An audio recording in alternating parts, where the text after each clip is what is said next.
কেউ যদি অন্যায় করে তার শাস্তি হবে, সেটা কমিটির প্রেসিডেন্ট হোক, আমি নাসির হইলে তার হবে। কিন্তু এর অর্থই নাই যে তোমরা অন্যায় করে তোমরা পার পেয়ে যাবে।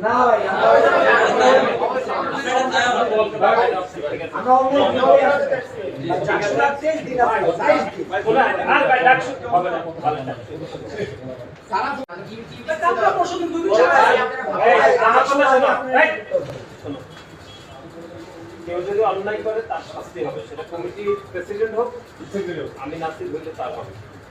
কিন্তু এর অর্থই নাই যে তোমরা অন্যায় করে তোমরা পার পেয়ে যাবে।